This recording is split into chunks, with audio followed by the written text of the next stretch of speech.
Boa noite, turma. Tudo bem? Hoje vamos dar continuidade ao conteúdo da disciplina, né? Vendo as apostilas 10 e 11. Se der tempo, a gente começa a 12, mas não tem muita necessidade, porque a gente tem bastante tempo pela frente. Eu queria primeiro pedir desculpas a vocês, porque em algumas correções, né, da atividade prática, eu coloquei zero, me confundi, achei que estava corrigindo a D, enfim, mil perdões, enfim, muita coisa na cabeça, problemas, né? Então, eu sei que não é justificativa, mas, enfim, perdão, tá? Bom, vamos ver então a apostila 10 e 11. Se for necessário, a gente vê a 12 também, tá? Então, vamos lá. A gente vai falar sobre os ecossistemas de água doce, continuar falando sobre os ecossistemas de água doce, né? E a biodiversidade, né? Nem tudo que nada é peixe. Uma multiplicidade de seres vivos habita os ecossistemas aquáticos continentais. Se, por um lado, os peixes são os habitantes mais famosos e conhecidos das águas doces, por outro, existem muitos outros seres vivos que, apesar de desconhecidos, temidos ou menosprezados, não deixam de ser importantes para o equilíbrio desses ecossistemas. Alguns, conforme destacamos na aula 9, são invisíveis ou pouco visíveis a olho nu. Foram os micro-organismos, né? E precisam ser analisados com auxílio de microscópios, lupas ou lentes de aumento. Outros apresentam grandes dimensões, como peixe-boi, botos, jacarés, vitórias régias, etc. Alguns vivem o tempo todo submersos, outros deslizam sobre as águas. Aos que vivem nas áreas mais iluminadas, existem aqueles que fogem da luz. O fato é que toda essa diversidade biológica apresenta formas, tamanhos, colorações, adaptações, comportamentos e interações extremamente interessantes, mas que, devido à sua amplitude, são impossíveis de serem estudados integralmente. Desse modo, daremos continuidade aos nossos estudos abordando apenas algumas características, fenômenos e seres vivos desse maravilhoso mundo. Sapo, rã e perereca. São pai, mãe e filho? Então, assim, em algum momento, né, se criou essa história de que o sapo é o pai, a rã é a mãe e a perereca seria a filha, né? O que não é verdade, são seres completamente distintos, né? Sapo são algumas espécies, rãs são espécies diferentes e pererecas são também espécies diferentes, né? Cada um de sua forma e tal. Então, daqui a pouco a gente vai ver que fisicamente eles são diferentes, né? Até a sua vivência, né? Eles são diferentes, tá bom? Então, vamos lá. Então, não é nada disso, né? São três anfíbios, né? Que são de grupos distintos, tá bom?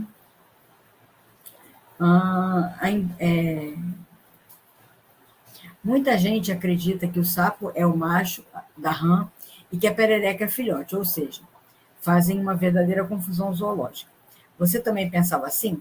Não? Que bom. Se pensava, vamos aprender, né? Como os animais são muito parecidos e pouco observados pela população, é fácil entender o desconhecimento. Desconhecimento existente e a confusão gerada. Muitas vezes o medo e o nojo que muitas pessoas sentem em relação a esses animais pioram ainda mais a situação, dificultando a aproximação e o conhecimento sobre a vida desses anfíbios. Então, a gente retorna, né, às impercepções, né, às cegueiras. Né?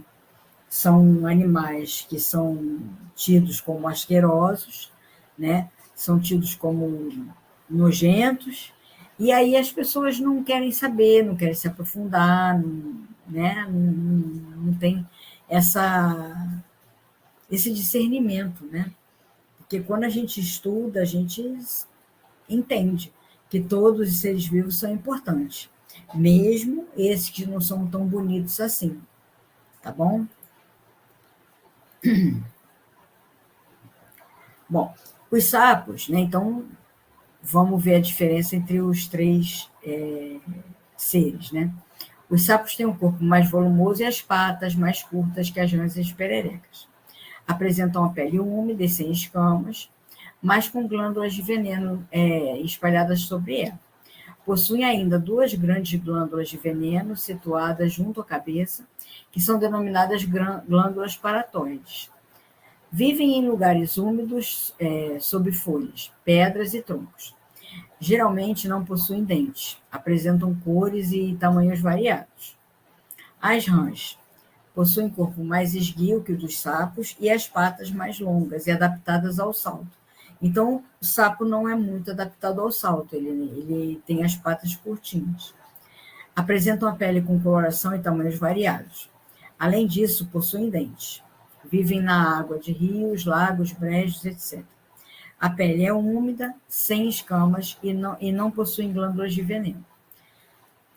As perecas apresentam ventosas nas pontas dos dedos, o que lhes permite subir em árvores e aderir a superfícies lisas. O corpo é mais esguio que os dos sapos e as patas mais longas e adaptadas ao salto. A pele é úmida e sem escamas, não possuem glândulas de veneno, vivem em rios, lagos, brejos, etc. Apresentam ainda cores e tamanhos variados. Então, a gente está vendo que as rãs e as pererecas se assemelham entre si, né? Elas têm um corpo esguio e tal, mas, por exemplo, as pererecas têm as ventosas nas pontas dos dedos, o que vai permitir com que elas consigam subir em superfícies, né? Em troncos de árvores, enfim, né? Por isso que quando a gente vai para local de praia e tal, né? Esses animais ficam, né? A casa fica fechada, né? Essas coisas assim, e os animais ficam ali não esquecidos, mas eles ficam ali por um tempo e a casa estando fechada, eles se procriam, etc., vão se esconder ali num local mais protegido e tal, né? E aí, por isso que, às vezes, né, nesses locais, as pererecas elas sobem nas paredes dos banheiros, dos outros cômodos da casa e tal, né? Os sapos são os elementos assim mais paradões, né? Eles se locomovem não menos, mas eles não pulam muito, né? Então eles são mais volumosos, né? São mais obesos, vamos dizer assim, tá? Então a gente vai ver agora aqui a diferença deles, né? Esse aqui seria um sapo, deixa eu aumentar aqui um pouco para vocês terem essa noção. Esse aqui seria um esquema, né? Um desenho de um sapo, aqui o desenho de uma rã, e aqui o desenho de uma perereca. Ela é muito menor do que os outros dois, né?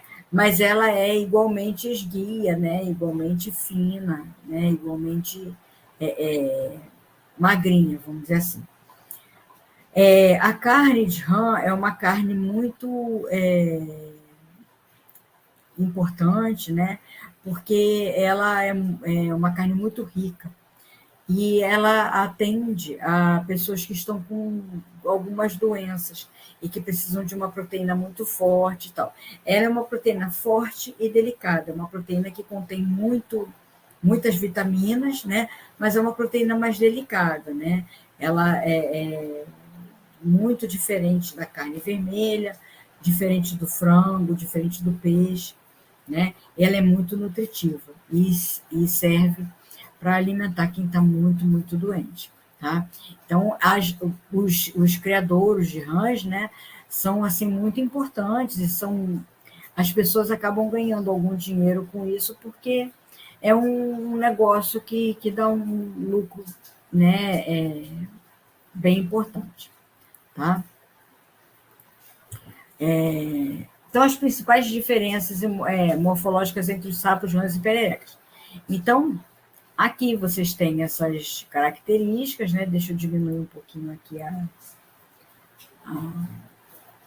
aproximação, né? Aqui vocês têm essas características todas, né? E vocês vêm aqui e tem uma tabelinha para os alunos preencher, né? Então, vamos aqui nessa tabela, né? Aqui tem o sapo, então, a rã e perereca e as diferenças entre eles. A pele deles todas vai ser úmida e sem escamas, tá? Então, eles se assemelham logo nisso, né? E eles passam parte do tempo com respiração cutânea, né? Na maior parte do tempo. Então, a pele deles é muito sensível, muito úmida, bem hidratada, e eles não devem ficar expostos à luz solar, tá? Porque aí eles podem se desidratar e aí acaba a parte da respiração cutânea deles. O corpo, glândulas de veneno. No sapo estão presentes e nos outros dois ausentes. As cores são variadas em todos os três. Tamanho e proporções corpóreas. Tamanho variado, corpo volumoso, com patas proporcionalmente curtas. Então, o sapo tem um corpo volumoso, avantajado, mas as patas, em proporção, são curtas, né? E aí, por isso, né, eles não pulam muito, né? Não se locomovem de uma forma mais eficaz, tá? Para rãs e pererecas, é mais ou menos a mesma coisa. Tamanho variado, corpo esguio, com patas mais longas, adaptadas para o salto, né? Ventosas vão estar presentes só na perereca. E por isso também ela é menor, né? Elas são menores, né? Porque elas têm ventosas nas patas. E se o corpo dela fosse muito volumoso, as ventosas não dariam conta de sustentar elas na parede, no tronco, enfim. Tá? Por isso elas são menores, né? Mais esguias, né? São mais esbeltas, vamos dizer assim. E locais onde vivem? Locais úmidos sob folhas, pedras e troncos para os sapos. Para as rãs, vivem na água de rios, lagos e brejos. E a perereca vive na água de rios, lagos e brejos. A rã e perereca têm o mesmo habitat, tá? Então, aqui vai vir chegar a proposta do ranário, né? E vem uma musiquinha, né? Do sapo não lava o pé e o sapo cururu, né? O sapo não lava o pé não é bem uma musiquinha de ninar, né? Mas o sapo cururu é uma musiquinha de ninar, bebês, né? Crianças pequenas. Né? E o sapo não lava o pé é mais uma musiquinha para a época que a criança está no pré-escolar, né? E tal. Tá? E aí isso aqui demonstra mais uma vez, né, que as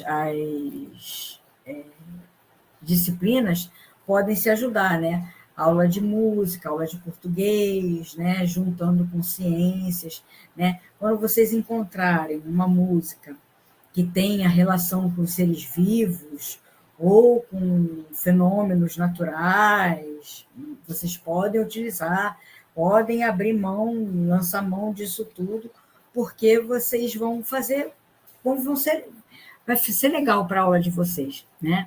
Então, assim, a gente tem que perceber o que pode chegar melhor nos alunos, né, na cabeça deles e tal, tá?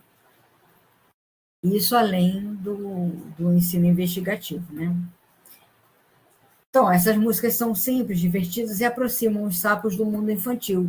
Também vamos tirar essa desmistificação, né? Desmistificar tudo isso, que eles são animais, né, asquerosos e tal. Lembrar que eles são animais e que têm um papel importante na natureza, né? Nos ecossistemas e no habitat que eles vivem, tá?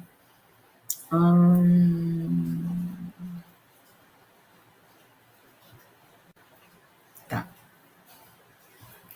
A criação de rãs para fins de comercialização é uma atividade econômica que tem crescido muito nos últimos anos.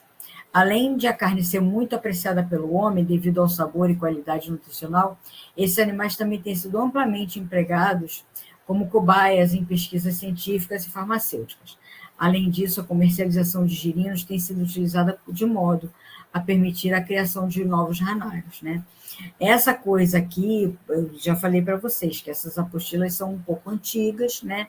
E isso aqui já caducou, né? Essa coisa de não caducou 100%, né? Mas cobaias e tal, usar os animais como cobaias, isso já está caindo em desuso, né?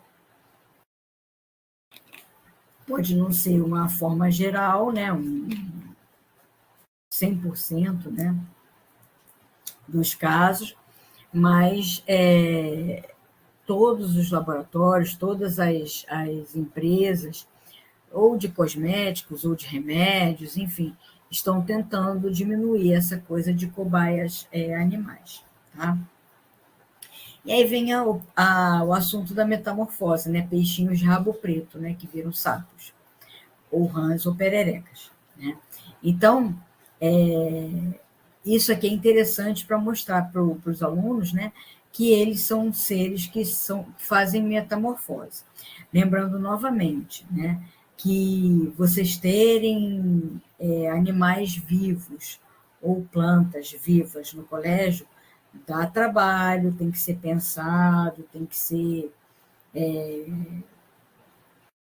calculado, bem calculado, para ver se vale a pena fazer esse tipo de atividade, de produzir um ranário. Por quê?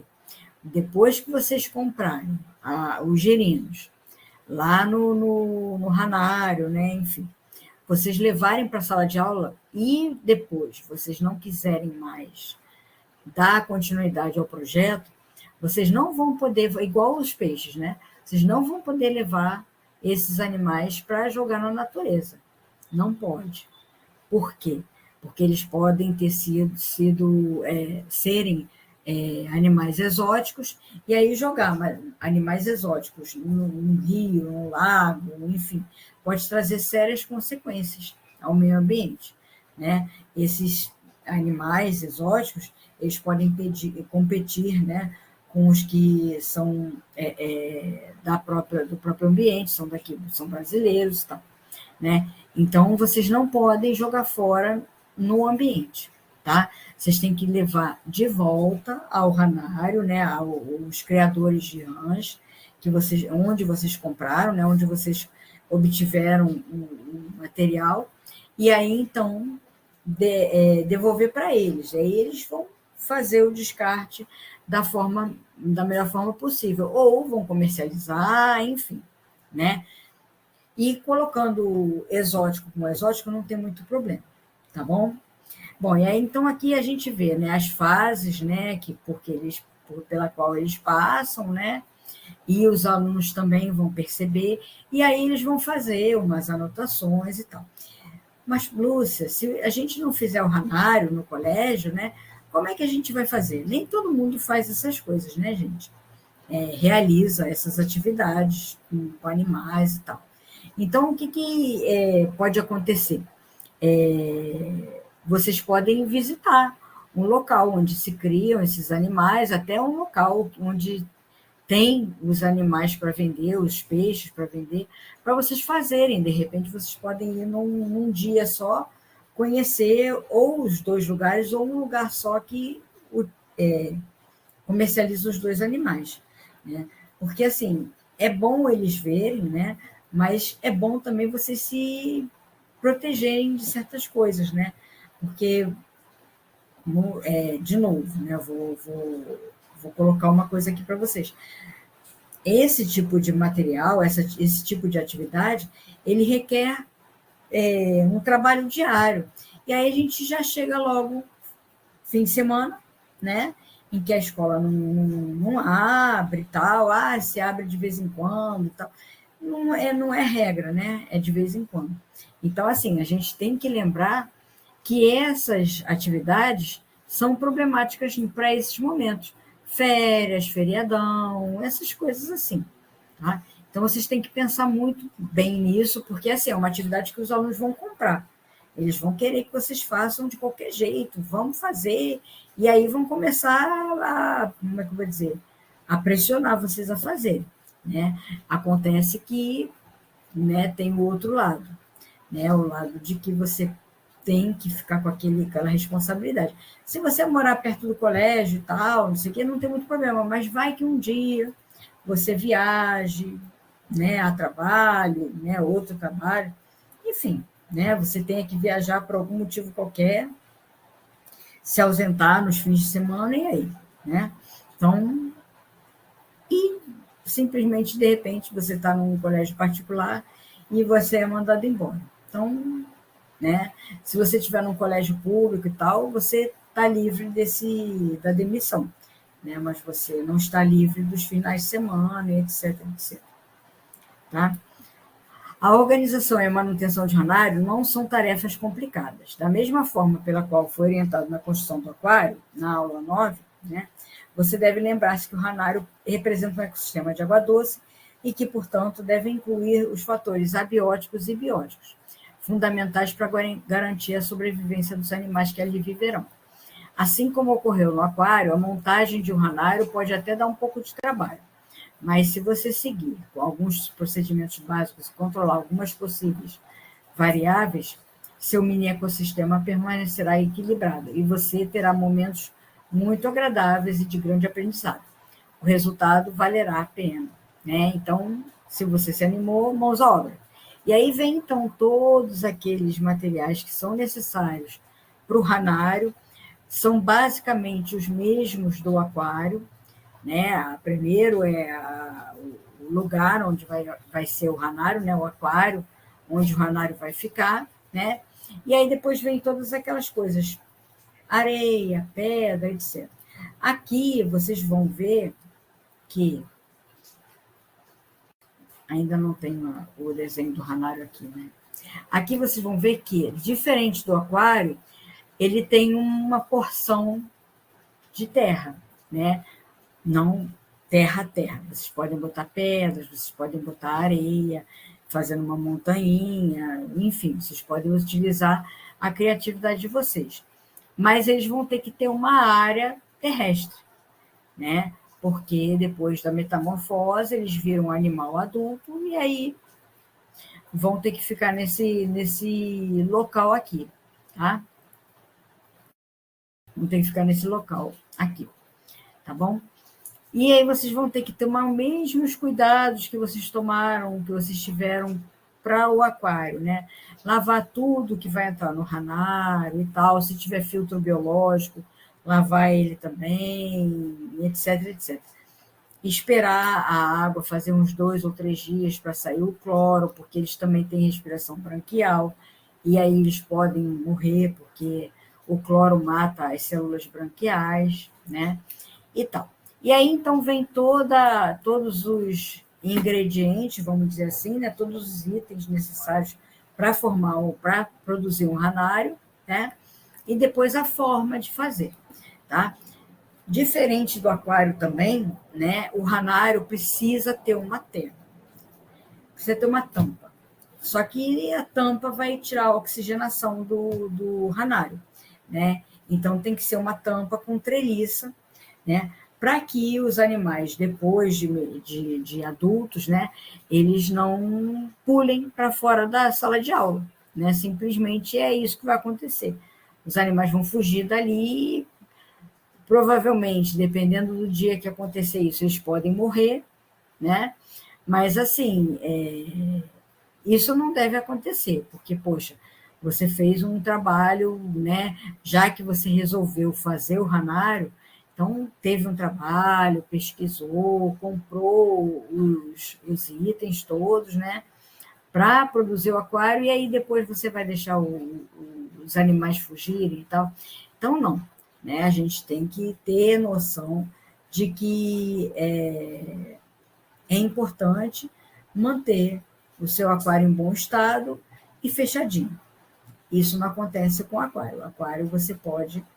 Eu falei aquário? Acho que eu falei aquário, né? O Hanário, né? Em bom estado e fechadinho, enquanto que o aquário você não precisa deixar fechado. mas ele não vai estar fechado, ele vai estar com uma treliça, né? Ou com uma tela, né? Quando você faz oh, meu Deus. Essa parte, né, do retângulo, né? E você completa com a treliça, né? Bom, então vamos lá.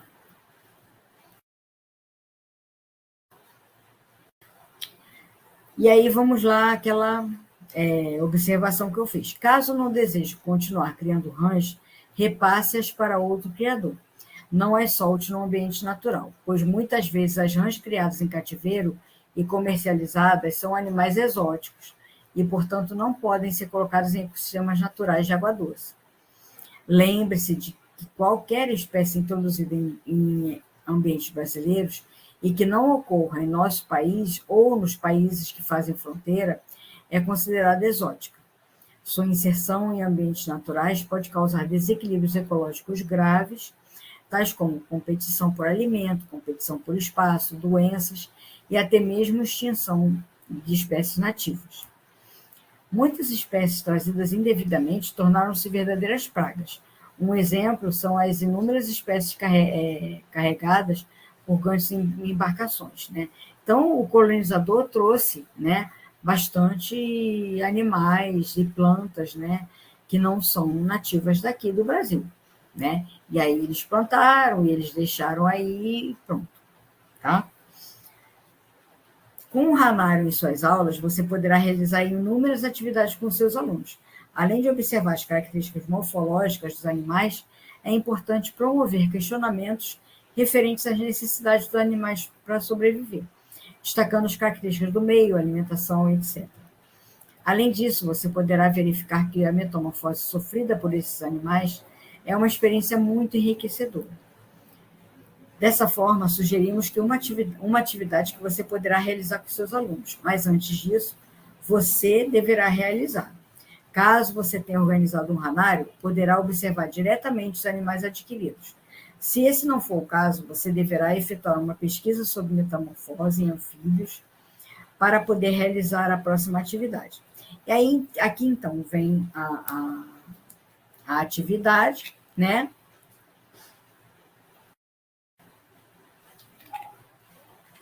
E nessa atividade, os alunos, né, vão colocar o que eles estão observando na primeira semana, na segunda semana, na terceira semana, e por aí vai. Daqueles animais, daqueles girinos que estavam ali, que você comprou. Tá? E aí aqui eles vão, né, esquematizar e tudo mais. Pode até pedir agora que os alunos, cheios de celular, etc., em locais que vocês vejam a facilidade, né?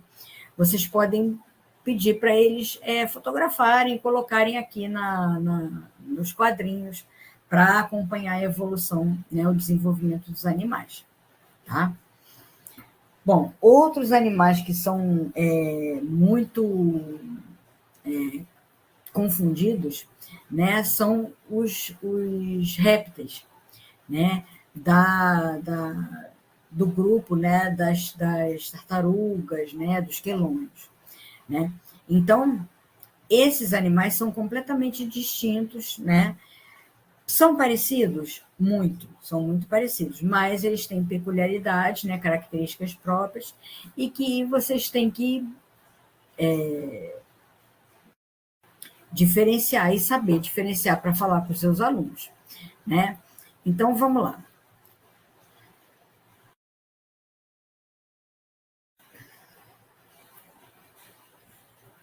Bom,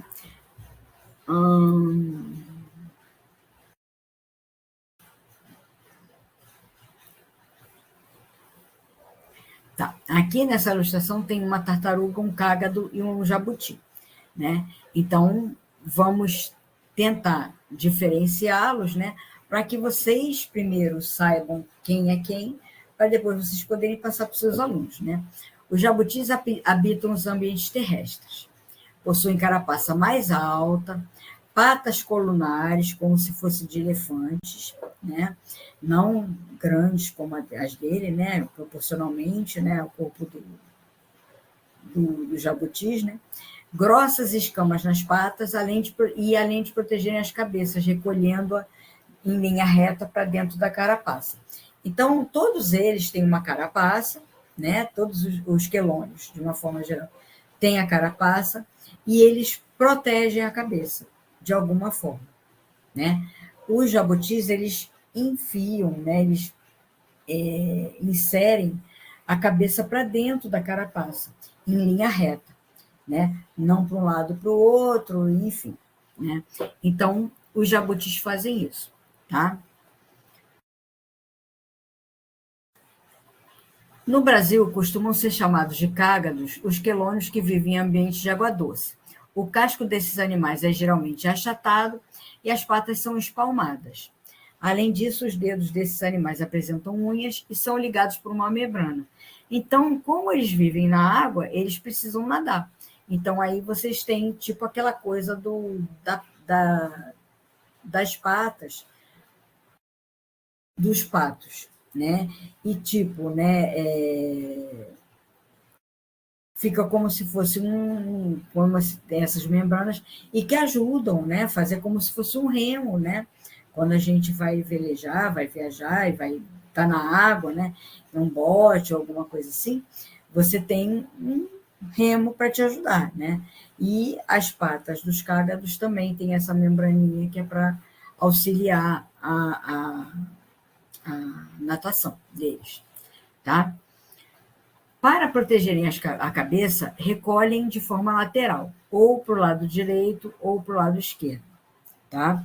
Encostando em um dos ombros. E ali, aqui nessa região dos ombros, né, existe como se fosse um sulco. Não é um sulco, né? Mas é um espaço que cabe direitinho, né, a cabeça do animal, tá? Então, aí vocês vão observar, vocês tendo a possibilidade, que os cágados, então, viram a cabeça para um lado ou para o outro e encaixam ali. A cabeça não fica totalmente protegida, ela fica visível, né? Diferente dos jabutis, né? A cabeça fica aqui, né? Meio que na superfície, fica assim aqui, né? Ao lado dessa região do omoplata e tal, tá? Ou para um lado, outro para o outro, a cabeça não está no interior da carapaça, ela está na superfície da carapaça, tá?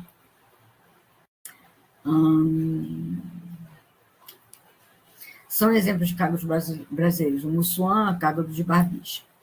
Alguns quelônios também são adaptados à vida marinha. A gente está no ecossistema de água doce, né? A gente está no ambiente de água doce. Mas, como as tartarugas, né, também são quelônios e são confundidas e tal, então achou melhor, né? As professoras acharam melhor colocar a tartaruga também logo aqui para não precisar ir para o mar, né, gente? Para falar só sobre a tartaruga, tá? Não é só, né? Só entre aspas, tá? Alguns quelônios também estão adaptados à vida marinha e são geralmente conhecidos por tartarugas. Suas patas são em forma de nadadeiras, aí você tem a nadadeira mesmo.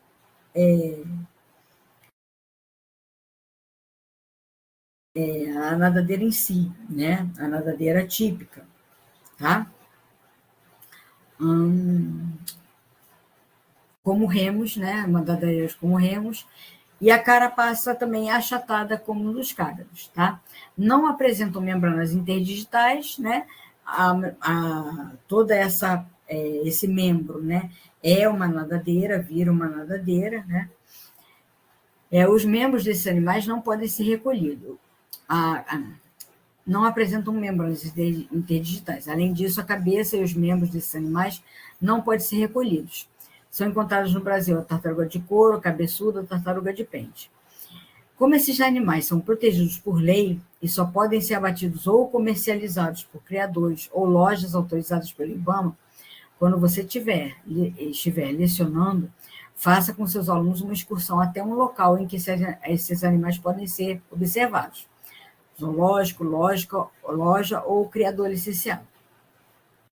Se nesses locais você conseguir um empréstimo de exemplares vivos, aproveite para observar atentamente com seus alunos, tá?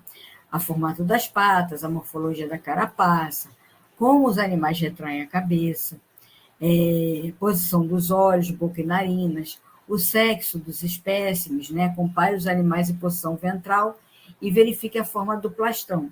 Os machos apresentam um plastrão do formato côncavo, a fim de facilitar o acasalamento. E o modo de se locomover, de se alimentar, etc, etc, etc. Tá? Já que a gente está dentro da água, né, no ecossistema aquático, né, vamos então entender sobre os ecossistemas, sobre os insetos aquáticos. Os insetos aquáticos, eles são, tem uma coisa interessante, porque eles podem pousar sobre a água. E aí eles pousam sobre a água por conta da tensão superficial da água, que é o quê? A propriedade presente em líquidos como a água. Ela é resultado da existência de forças atrativas que mantêm as moléculas unidas. No interior do líquido, essas forças provocam a atração das moléculas de água em todas as direções. Já na superfície, como não existe moléculas de água, né, a água, né, começa ali e para baixo continua a água. Quando a água encontra o ar não tem água, né, a gente não está com água ali, tá? Já na superfície, como não existem moléculas de água na parte de cima, ocorre uma forte atração entre as moléculas vizinhas e abaixo, formando uma espécie de película superficial. Então, a tensão superficial é como se fosse uma película, né, que existe entre a água e o ar, né, e que ela fica ali, as moléculas estão muito, muito, muito tensionadas, muito aderidas, muito unidas. Mas isso só ocorre quando a água está completamente parada, né? Então, isso normalmente não acontece no rio, que é água doce, né, etc, etc, que a gente sabe, mas o rio está sempre em movimento, né, gente? Então, o rio está sempre indo em direção ao mar, né?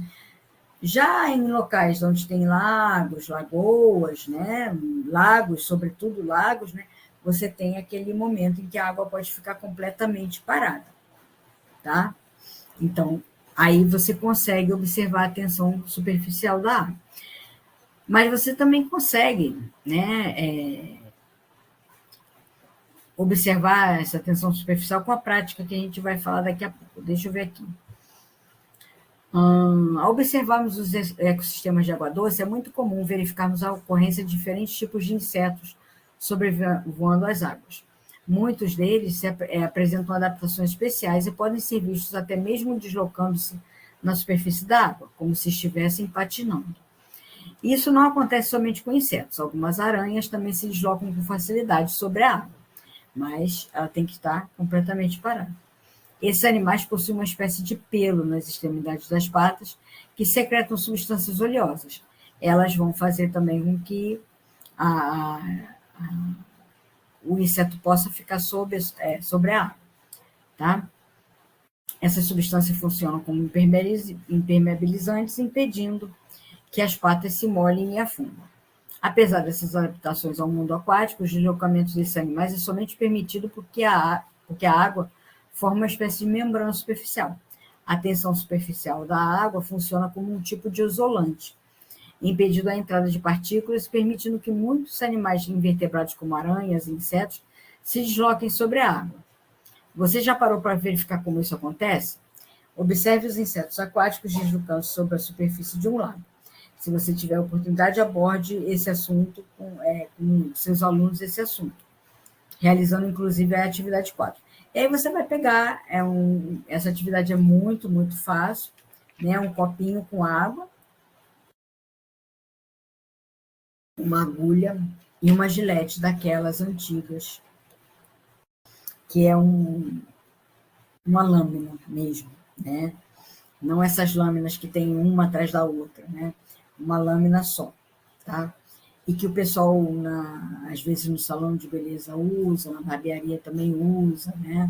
Para botar no navalho, tá? E aí você deixa o copo com a água, né? E coloca a agulha, né? Ou a gilete, né? Sobre a água, né? E você colocando com cuidado, porque se você colocar assim, ele vai cair, né? eles vão cair. Mas se você colocar assim de lado, né, com muito cuidado, você vai conseguir que ela flutue ali, né, boie, né, na verdade. Tá? Bom, aqui a conclusão, chegamos à conclusão, tá? Vou passar para a aula 11 e, pelo que eu estou vendo, a gente vai poder parar por aqui mesmo, né? Não precisa que a gente fique correndo com a matéria, tá? Com o conteúdo, né? Bom, aqui a gente já vai, então, entrar nos ecossistemas marinhos e a sua biodiversidade, tá? São 2 ou 3 capítulos, né? E aí a gente vai vendo o que acontece, tá? Então, a gente tem que dar um enfoque muito importante, um enfoque grande aos ecossistemas marinhos, porque a gente tem na água do mar, né, nos oceanos, né, a maior quantidade da superfície da Terra, né, do planeta Terra. Né? 70% da superfície da Terra é coberta por água do mar. Né? 97% da água presente no nosso planeta é salgada. O Brasil apresenta uma grande extensão de linha de costa, aproximadamente 7.488 quilômetros. 5 das 9 maiores regiões metropolitanas brasileiras situam-se à beira-mar. Então, assim, grandes cidades estão no litoral do Brasil, né?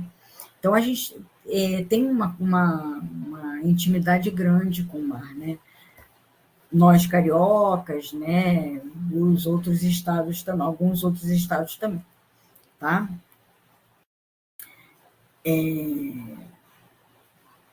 Então, vamos lá.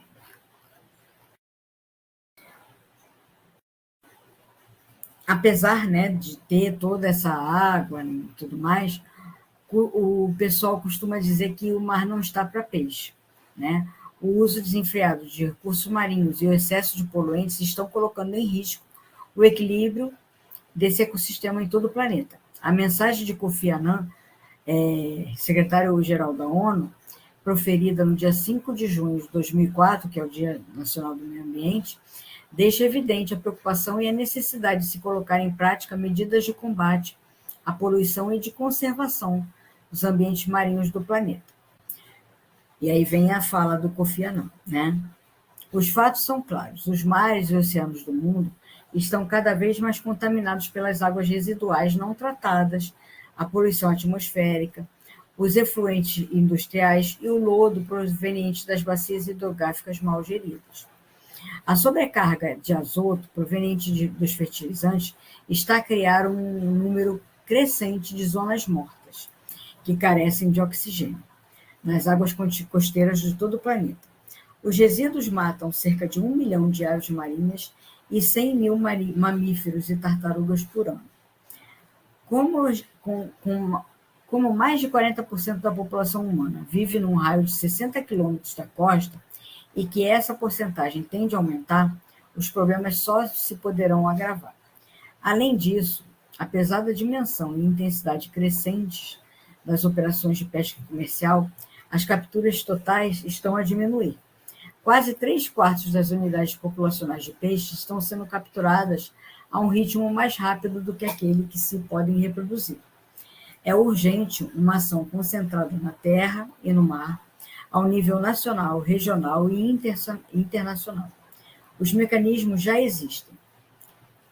No entanto, o constante depauperamento das unidades populacionais de peixes e a crescente degradação do ambiente marinho indicam que não se aplicam nem se fazem cumprir suficientemente estes instrumentos e outros, quer sejam juridicamente vinculativos, quer não.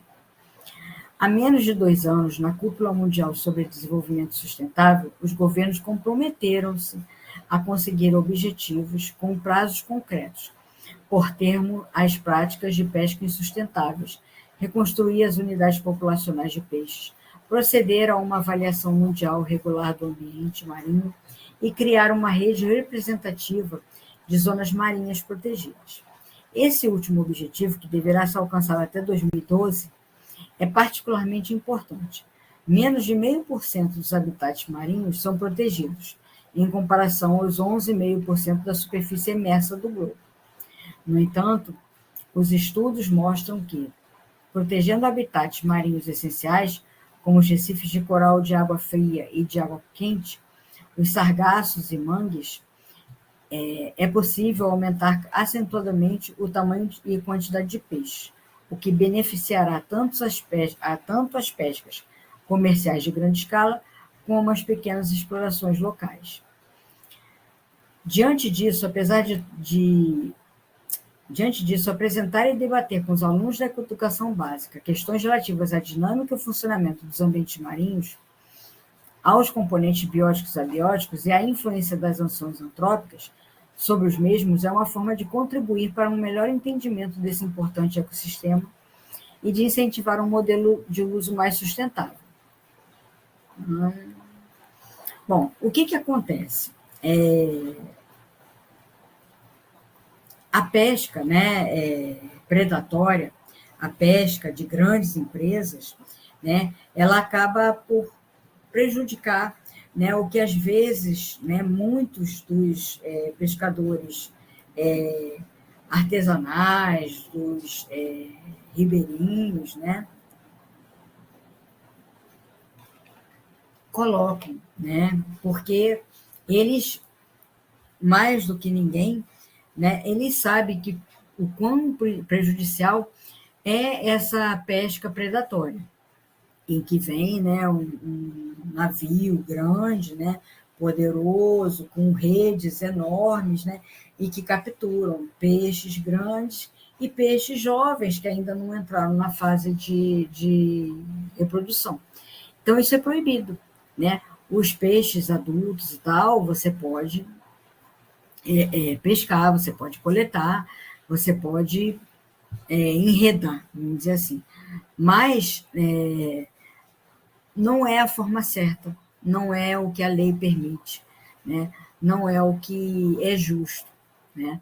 O justo é todos os peixes poderem se reproduzir, poderem virar adultos e ali, se for o caso, serem pescados, né? Então, quem pratica pesca artesanal ou mesmo de subsistência, né, são as pessoas que são mais antenadas com o meio ambiente, porque elas dependem deles, do meio ambiente, né?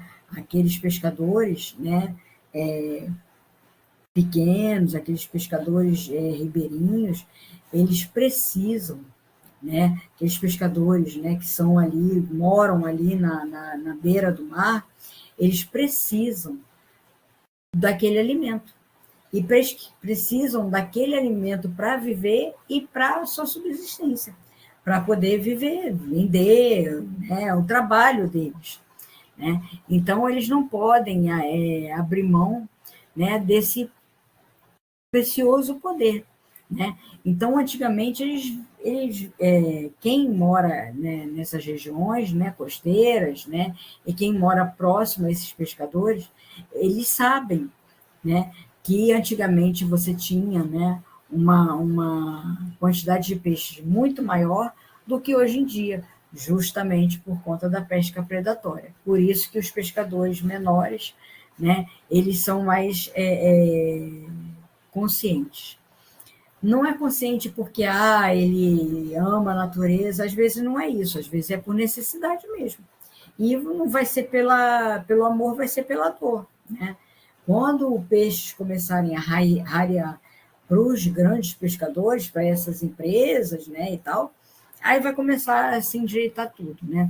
Quando de repente quase não tiver mais jeito, né? Aí vai começar a se acertar tudo. Vamos ver se dá tempo, né, gente?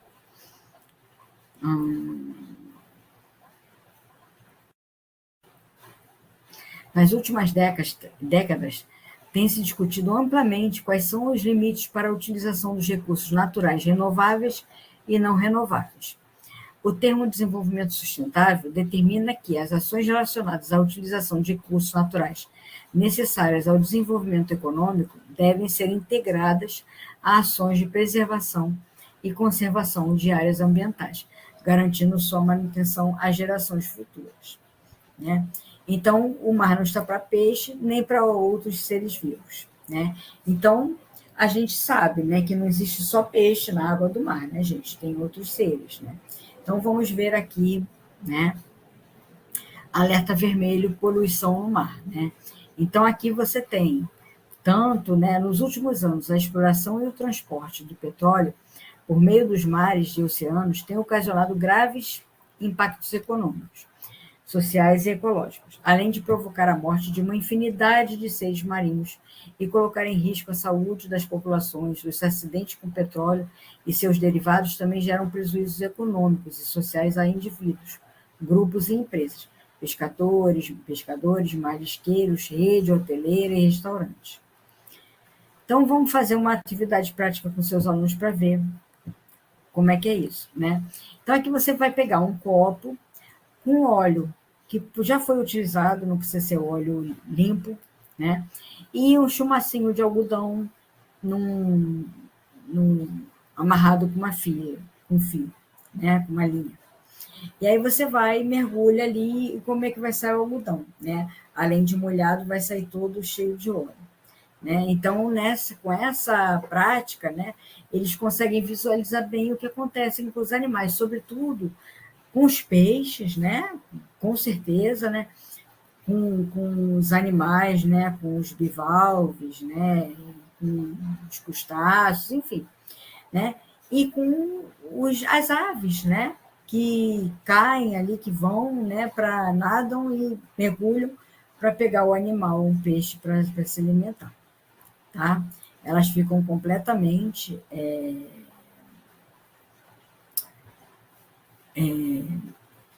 besuntadas de óleo, né? Então, aqui tem a atividade, né? E a resposta comentada aqui com, com o que você vai respondendo, tá? Um pouco mais sobre os insetos aquáticos. Ah, eu voltei para cá, né? Ah, deixa eu ver. Ah, isso mesmo. Então tá. Deixa para lá que eu entrei na apostila, voltei para a apostila 10. Embora esse experimento seja muito simples, ele evidencia uma pequena parcela, a mais visível, da grande tragédia que são os acidentes envolvendo o petróleo e seus derivados. Todos ficam abalados ao observarem uma ave coberta de óleo. No entanto, muitos outros seres que não são tão visíveis assim também estão sofrendo e sendo exterminados em grande quantidade. Algas, larvas de diferentes animais, águas vivas, mexilhões, estrela do mar e etc. Mas como não são tão visíveis assim, a gente não vê isso, né? Eles estão sempre ali submersos na água e tal. Acabam morrendo sem que se perceba a sua agonia. O derramamento de petróleo atinge os ambientes aquáticos de maneira catastrófica. Em algumas situações, a quantidade de petróleo presente é tão grande que diminui drasticamente a entrada de luz solar, ocasionando uma diminuição da atividade fotossintética. Com isso, verifica-se uma menor concentração de oxigênio, o que interfere nas cadeias alimentares marinhas, acarretando a morte de inúmeros organismos aeróbicos. Tais ambientes normalmente levam décadas para se recuperar. Eu vou colocar aqui uma passagem, vocês vão lembrar, né? Foi um pouquinho antes da pandemia, né? Eu lembro disso porque em 2020 eu fui viajar para Aracaju, fazia um tempo que eu não viajava, né? E tal, e a gente foi para Aracaju. Lá em 2009, no finalzinho, né, outubro, novembro, começou a aparecer um monte de placas grandes de petróleo, não sei se vocês lembram disso, vocês vão lembrar. E que não se sabia direito de onde era, não tinha nenhum petroleiro próximo e tal, não sei o quê. Acho que descobriram que era material vindo da Rússia, ou indo para a Rússia, né, enfim. E eram placas, né, sólidas, né, não era o petróleo, um óleo, né, que foi derramado, né. Essas placas se soltaram, saíram, sei lá, né, de que forma, né, que isso aconteceu. E aí as pessoas junto das praias, junto das cidades litorâneas. Isso foi mais para o Nordeste, né? Não veio muito para cá, para a região Sudeste. E as pessoas começaram a limpar voluntariamente as praias e tal, né? Algumas sem nenhum tipo de proteção, né, e tudo mais. Então, assim, foi um acidente grave, né, em que houve uma poluição, né, talvez não tão grande como quando derrama óleo mesmo, óleo, né, na forma mais líquida, mas vamos pensar, né, se o óleo daquele jeito, né, foi liberado, né, teve acesso ao mar, foi lançado ao mar, né? O que pode acontecer, né? O que poderia acontecer se ele ficasse ali, né, ao sabor do sol, né, e derretendo, sei lá, né, se desfazendo, virando, se tornando líquido, né? Enfim, a gente não tem como saber, né? Mas ainda bem que as pessoas se mexeram para ajudar, né? Então, além dos animais que não são vistos, né, a gente tem os mexilhões, né? Os mexilhões permitem que a poluição marinha seja facilmente detectada. Então, os mexilhões são tipo árvores. Eles se colocam num lugar, nas pedras e tal, e ficam ali, se enraizam de alguma forma, né? Eles ficam ali parados. E eles recebem toda sorte de substâncias. Substâncias boas, substâncias ruins, poluição, né? Então, eles permitem que a poluição seja detectada. Por quê? Porque no corpo desses animais se concentram muitos poluentes e eles não se movem, indicando o quanto há de poluição em determinado local, diferentemente dos peixes, que se deslocam constantemente. Além disso, os mexilhões são facilmente coletados e podem dar informações úteis sobre as condições ambientais marinhas como um todo, bem como alertar sobre qualquer problema. Laboratórios marinhos estão sendo instalados em muitos lugares para coletar e examinar mexilhões regularmente, como parte de um projeto global de fiscalização desses animais, medindo-se a quantidade de poluentes de acordo com os resultados obtidos. Medindo-se a quantidade de poluentes de acordo com os resultados obtidos, podem-se determinar as áreas que precisam ser limpas e a eficiência com que essa limpeza é feita, né?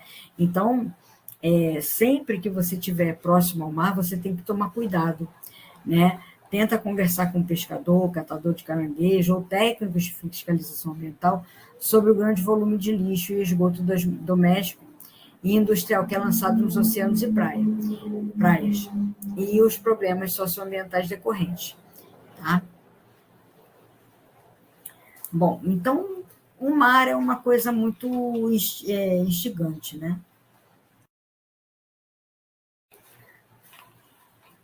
Porque ele daquele tamanho todo, né? É salgado, né? Não deixa de ser uma coisa interessante, né?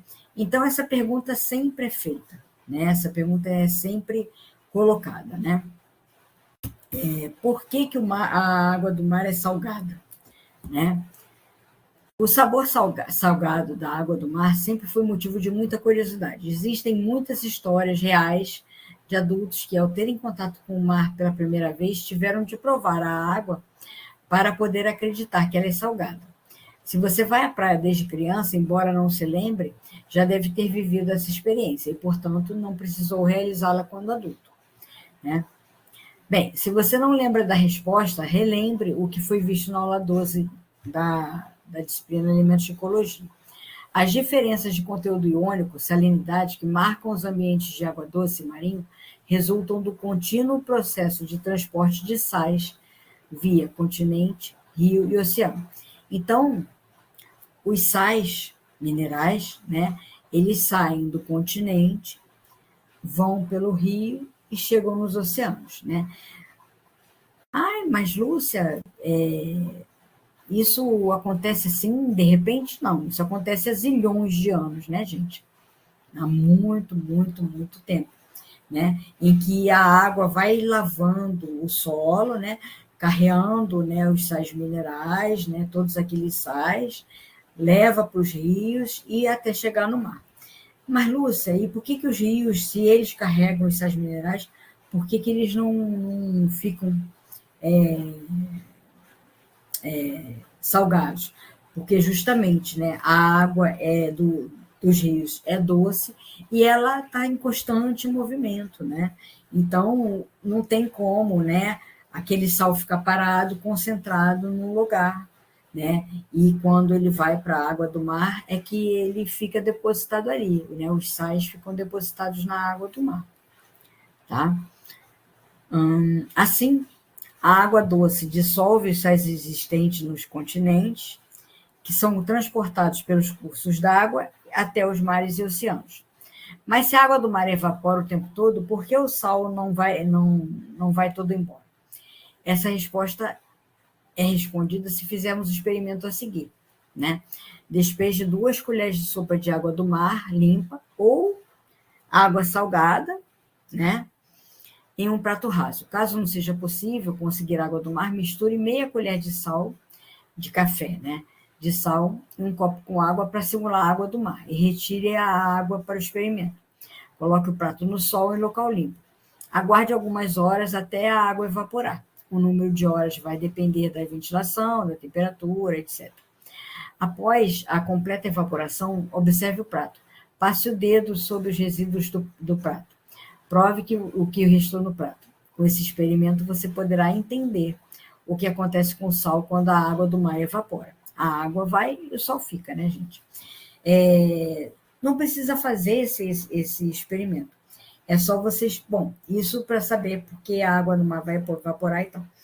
Mas você consegue saber que o sal fica, né, depositado, porque, por exemplo, quando você vai, né, no mar, você não precisa nem entrar na água do mar para ficar com o seu braço cheio de sal nos pelos dos nossos braços, né?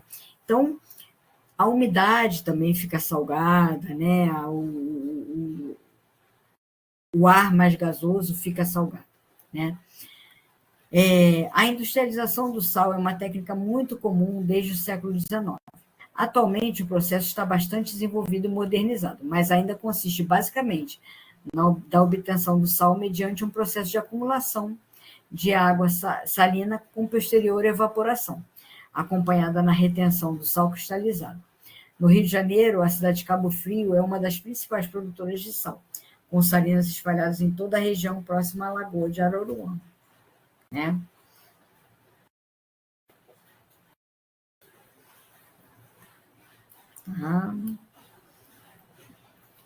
Variação da salinidade, problema ou solução. A salinidade, como já foi visto, né, na aula da disciplina Elementos de Ecologia e Conservação, é um fator abiótico que limita a quantidade e distribuição de espécies. As espécies estão adaptadas a tolerar determinadas faixas de salinidade. Algumas espécies de animais, como o lambari, por exemplo, suportam apenas pequenas variações de salinidade. São organismos estenoalinos. O que significa dizer que o aumento ou a diminuição da salinidade pode levar os indivíduos dessas espécies à morte. Outras espécies apresentam a capacidade de suportar grandes variações de salinidade, os organismos eurialinos. Isso lhes permite viver em ambientes sujeitos a determinadas alterações nas taxas de salinidade, como é o caso de diversos peixes, moluscos, crustáceos que vivem em estuários e manguezais. Então, ali no mangue, né, você tem, né, a presença da água salobra, né, que é uma junção de água doce e água salgada, né, porque ali no manguezal tem meio que encontro das águas dos rios e do mar, né? E aí, então, aqueles seres que vivem ali sobrevivem, né, a grande concentração de sal e a uma variação dessa concentração também, tá? Então, aqui tem um experimento, né, para entender como é que ocorre para a espécie e tal, né? Então, vamos lá. uma experiência com batata, né? Água e batata. Né? 2 copos de vidro com água até a metade, uma batata inglesa pequena, uma faca sem ponta e uma colher de sal de cozinha. Misture todo o sal com a água de um dos copos, corte 2 rodelas de batata com a mesma espessura, isso é importante, porque se tiver espessura diferente, aí os alunos podem falar, essa aqui está mais fina, aquela ali está mais grossa e tal. Então, as duas estando com a mesma espessura, acaba fazendo com que o experimento seja melhor, né? Misture todo o sal com a água de um dos copos, corte as rodelas, né? Toque as rodelas antes de colocar na água para sentir a textura delas e coloque uma rodela dentro de cada copo. Espere meia hora, retire a batata do copo de água com sal. Toque-a novamente, perceba se houve alguma diferença. Agora, retire a outra rodela de batata. Toque-a novamente da água sem sal, né? Agora, retire a outra rodela de batata. Sinta a sua textura. Ocorreu alguma mudança? Compare os resultados obtidos. O que você pôde concluir? Para ajudar a sua compreensão, vamos analisar o que ocorreu. No experimento, a batata foi colocada na água com sal. Por ela ser hipotônica em relação à solução salina, ocorre a saída de água por osmose da batata para a solução e, consequentemente, o seu amolecimento, a desidratação da rodela. Na água sem o sal, ocorre o contrário. O meio está hipotônico em relação à batata e a batata está mais concentrada. A consequência é a entrada de água por osmose e o resultado é o aumento do volume e entumecimento da batata, tá? E aí, aqui uma atividade nessa caixinha cinza, né? Mergulhando em águas salgadas, né? Aqui a gente vai ver a densidade das águas salgadas. É muito mais fácil você boiar, né? Você flutuar na água salgada que na água doce, né? Você boiar na água do rio é muito, muito, muito difícil, porque a densidade da água doce, né, da água dos rios, é muito menor, né? E você tem não é muito menor, ela é menor. Então, fica difícil, né, você ficar boiando ali. E enquanto a água do mar, a densidade é maior. E aí, a flutuabilidade na água do mar é muito mais viável e muito mais fácil, tá? A presença de maior concentração de sais nas águas marinhas possibilita uma melhor flutuabilidade dos organismos que ali habitam, reduzindo o problema da sustentação e facilitando, inclusive, a reprodução. Tá? O Mar Morto, que é o mar mais salgado do planeta, recebeu esse nome porque pouquíssimos organismos conseguem sobreviver às suas águas. Sua densidade é tão elevada que as pessoas são capazes de boiar sem qualquer dificuldade. Então, a gente consegue boiar numa água do mar tranquilamente.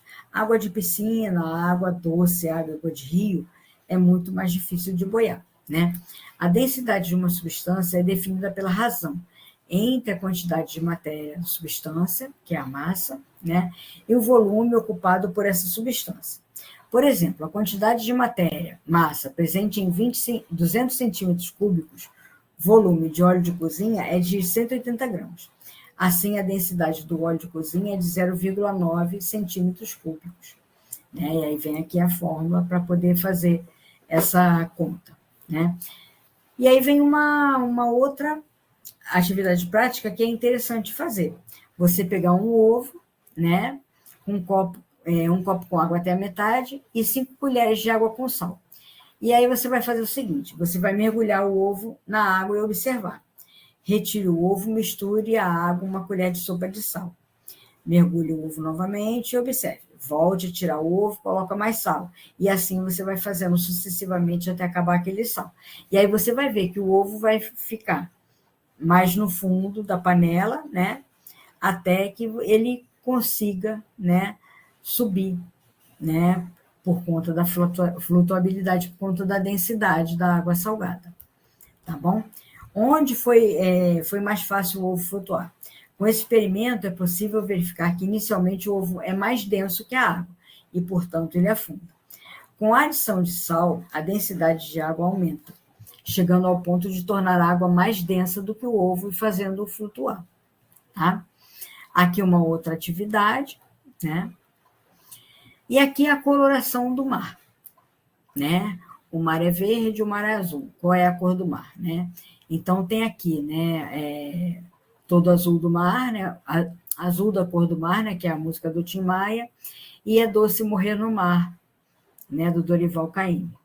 E o Tim Maia fala do azul da cor do mar, né? E o Caymmi fala nas ondas verdes do mar, né? Então, afinal, qual a cor do mar, né? Isso vai depender dos organismos que estiverem presentes ou não, né? Se a água tem menos matéria orgânica, se tem menos animais e menos vegetais, menos plâncton, né? Você vai ter uma água mais azul. E se a água tem mais matéria orgânica, tem mais plâncton, você vai ter a água mais verde, tá? E aí aqui tem uma prática, né? Uma prática fácil de fazer, com papel celofane azul e amarelo. E aí você vai misturar, né? Você vai botar num só a água azul e você depois vai misturar, né? No copinho que tem o celofane azul, você vai misturar o amarelo. Quando você coloca o plâncton, né? Aí ele fica esverdeado, a água fica esverdeada. Interessante. Bom, turma, eu vou ficando por aqui. Vou postar essa matéria, né, essa aula, na quarta-feira ou quinta-feira, né? E aí, então, vocês vão poder visualizar, vocês vão poder assistir as apostilas de hoje, né? 10 e 11. Tá? Boa noite a todos, boa semana, bom trabalho e bom estudo para vocês, tá? Tchau, até semana que vem.